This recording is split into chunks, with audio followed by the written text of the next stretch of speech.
Hello, my name is Michelle Devlin, and I'm a Type West student at the Letterform Archive based in San Francisco. I currently live and am speaking from upstate New York.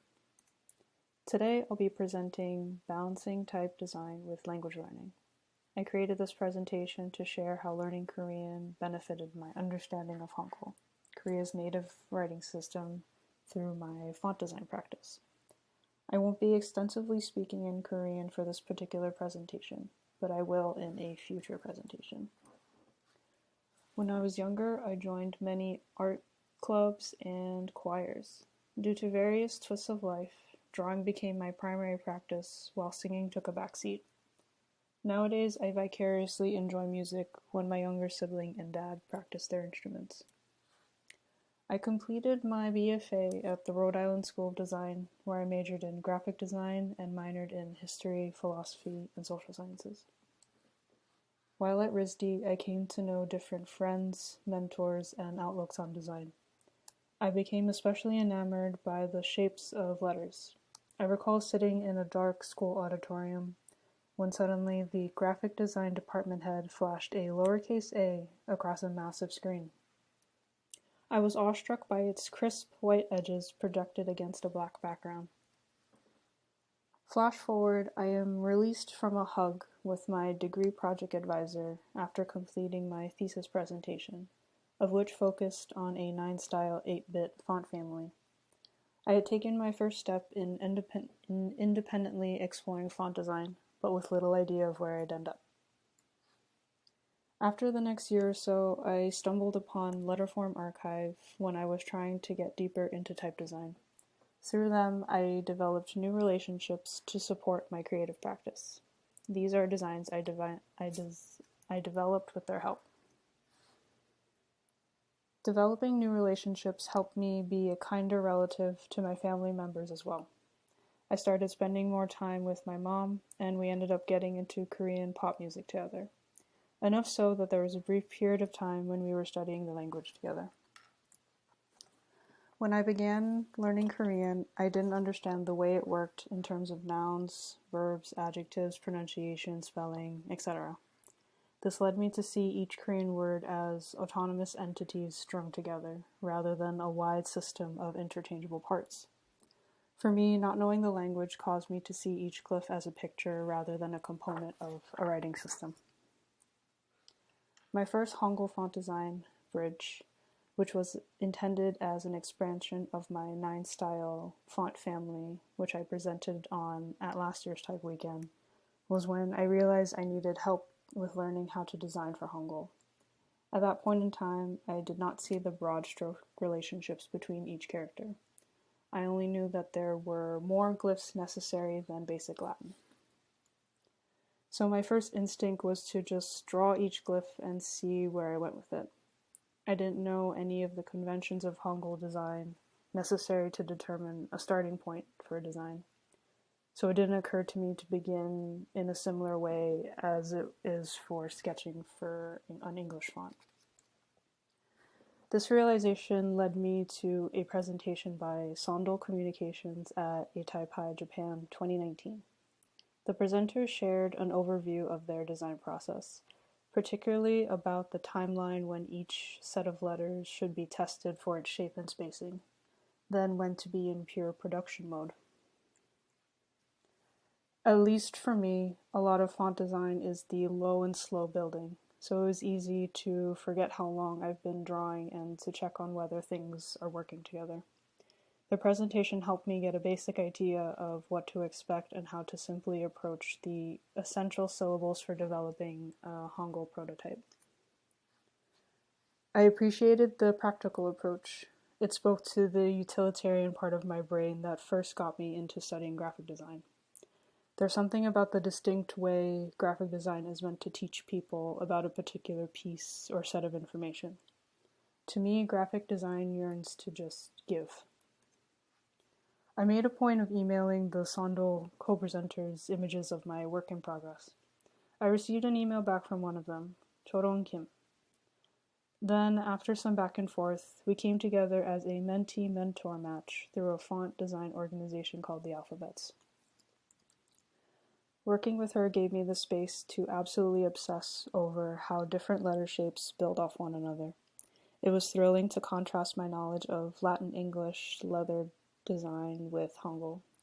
I was amazed at how similar yet particularly unique each process behind both Hangul and Latin was. Chorong's guidance has been an incredible force in my ability to see where to nudge an outline in order to achieve visual balance specific to Hangul design.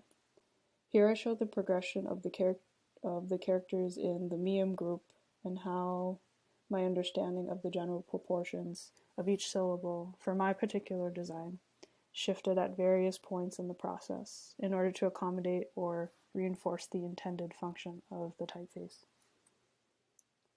In my case, I was working to learn the basics of Hangul font design, so I limited myself to a monospace display font with rigid and segmented strokes so I could first get a grasp of how different components fit together, instead of worrying too much about issues inherent to a text typeface, such as legibility for long-form writing. I spent a lot of time focused on the shapes of outlines that I almost missed the most important aspect of a typeface, its letter spacing. The side bearings each letter needs to take up when applied to a surface in order to be legible, whether it be sprayed on as ink onto an unwitting piece of paper resting in the dark of a plastic printer tray, or a collection of minuscule lights bunched together to form a computer screen. It's the space a letter form needs to function in a larger system of shapes in order to be seen, understood, and to be useful. Perhaps this analogy works better if you imagine yourself as your favorite letter, glyph, character, symbol, if you have one, and you list out the things you need in order to navigate your daily life. Some people need to drink hot coffee in the morning to get started. Some people need a cold shower. Some letters need looser spacing to accommodate their form because it requires more space in order to read their intended character. Some letters need tighter letter spacing because their form requires less of it in order to be recognizable. As I started to understand more of the practical aspects of Hangul design, I put it upon myself to begin reading about the writing system's history by collecting historical and contemporary references related to its visual evolution. Here I compare metal type, typewriting, and digital fonts. The shape of these letter forms corresponds to the capacity of technology at each time period. Each of these methods of communication reflect the abilities and priorities of people at each point in time. Although I was able to find a number of resources in Korean and English, I was still missing certain parts of the history which I felt required a deeper understanding of the language in order to find the niche, detailed resources I'm looking for. So my search for documentation about the history of particularly Korean typewriters led me to a dead end due to limited Hangul design writing available in English and my limited knowledge of the language and resources available. This limitation further encouraged me to continue learning the language I was designing for, especially so I could read more about it and what the story behind the visual system was. I realized I had to know more about what I was working with beyond its visual qualities. It's important to know multiple sides to any story. If we are to know something truly, we should see it from as many sides as possible. It's like figure drawing class, where you should sit in a different spot each time so that you're challenging yourself to know how all sides of the subject works and figuring out different ways to render it. Additionally, knowing the language opens up the opportunity to engage native speakers and non-native speakers who could assist you in your journey. Gathering different perspectives in general allows you to map out your own opinion on a topic and may even later influence crucial aspects in your creative practice. My language learning was also able to support light research for different books, articles, and blog posts only available in Korean. I was able to find these by using different online search engines, such as Naver for Korea. and a willingness to just collect as much as I could into my research document. I will share a link to my growing Google Doc on Discord for those who are interested in scrolling through it. Just a brief overview of my growing information pile, in the case you are also interested in starting a research document. I bounced around different topics, but I made sure to include the date I read a particular set of information, a link to the information, notes about the item's content, and screenshots of particularly interesting images. A lot of the things I've read were only in Korean, so I spent a lot of time copy-pasting into translators. Using an online translator isn't best practice, but it is a decent starting point. My ultimate goal is to be able to read such documents with relative ease. It was important to me to at least spend time sitting and seeing Hangul in use, so I would get used to seeing it a lot. I also hope that I've passively absorbed the shapes of important words to my practice so I can more easily recognize them in the future when I sit down to properly memorize them in my future academic studying. To me, my favorite example of something I wouldn't have thought to read about if it wasn't for my interest in the language is the evolution of the keyboard, an intersection of design, language, and technology. Although this isn't a presentation explicitly about typewriters, nor a comprehensive recount of the evolution of Hangul keyboard arrangements, I'll be indulging in this slight tangent to provide a concrete example of an interesting piece of design history I wouldn't have researched as a font designer if I hadn't also been simultaneously learning the language I was designing for. Essentially, I dove into thinking about Hangul keyboard layouts when I wanted to learn how to type in Korean, meanwhile searching for resources through Korean search engines. I wanted to learn Korean words and how to type. The whole process of inputting Korean words and switching between Latin and Hangul keyboards on my laptop led me to think about the history of the arrangement of keys. I wanted to know more about how the various components of the writing system were manipulated to work with a system or device that didn't exist when the Hangul script was first created, nor was Hangul even considered in the initial creation of what we all know now as the QWERTY keyboard. There was a lot of consideration behind how the script's elements were arranged upon a Western system. There was actually quite a number of proposed arrangements which promised varying levels of speed or accuracy in the hopes of providing the military and their support staff with the tools necessary to carry out governmental work. Throughout the 20th century, a few models prevailed and disputes occurred over which arrangement was objectively better. Again, I will not go into the details of this keyboard evolution, since that is not the focus of my presentation, nor have I completed full-fledged research on the topic. This is merely something interesting I wouldn't have otherwise thought about hadn't it been for my interest in the Korean language.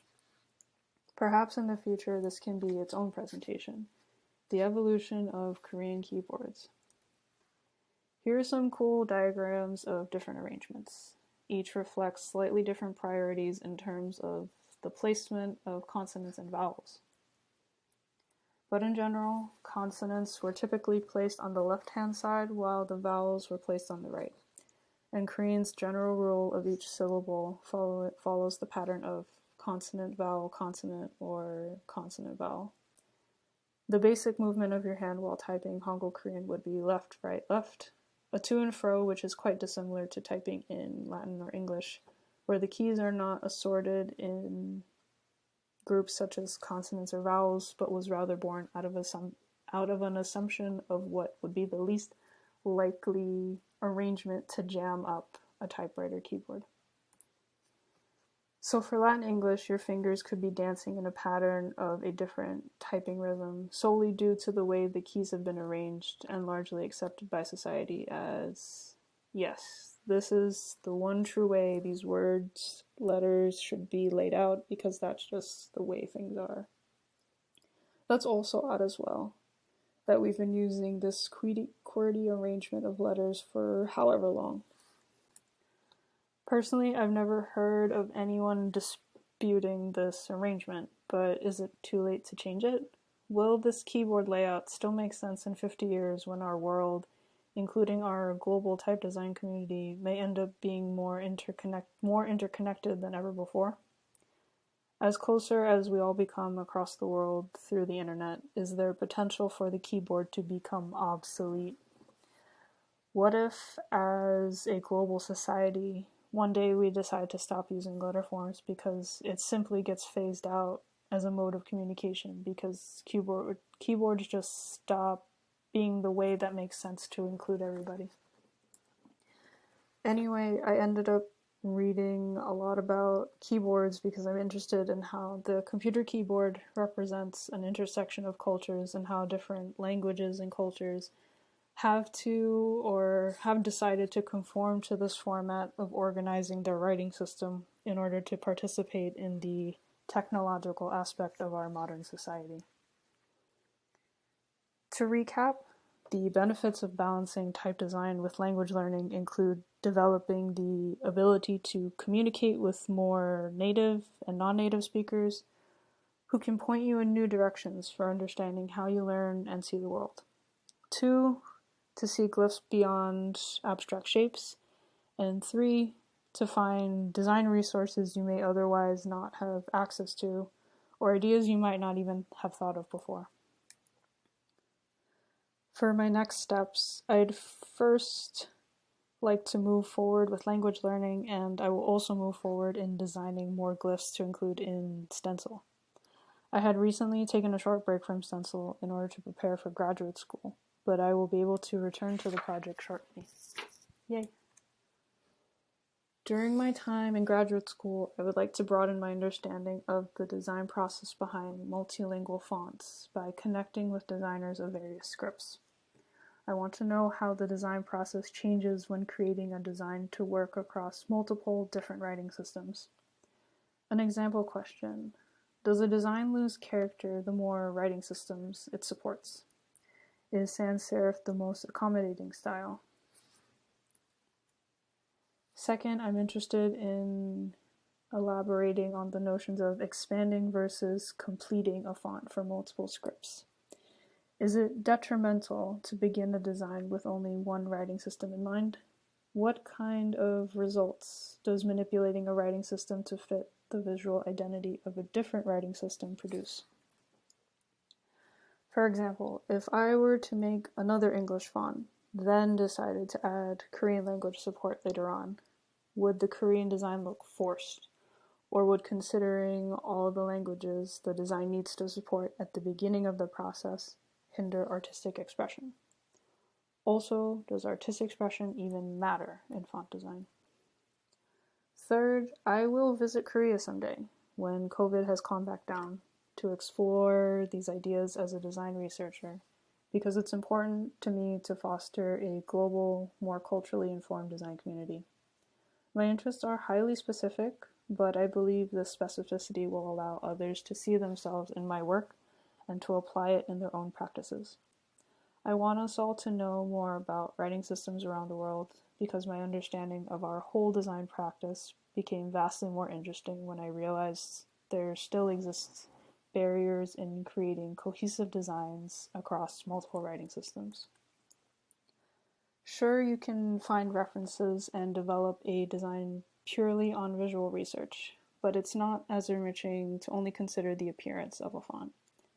It's a whole other experience to immerse yourself in a writing system's background, especially knowing its history and why certain design conventions stuck around. I'd like to thank Type Weekend for inviting me to present again this year.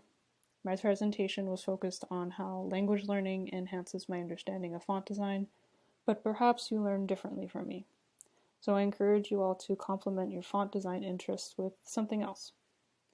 Maybe you're really into movie posters, so that's how you grow familiarity with a different writing system. Lastly, I didn't include any explicit historical information about Hangul, but I will in a future presentation. These slides were typeset in Sando's Jeju Myongjo. Thank you for your time.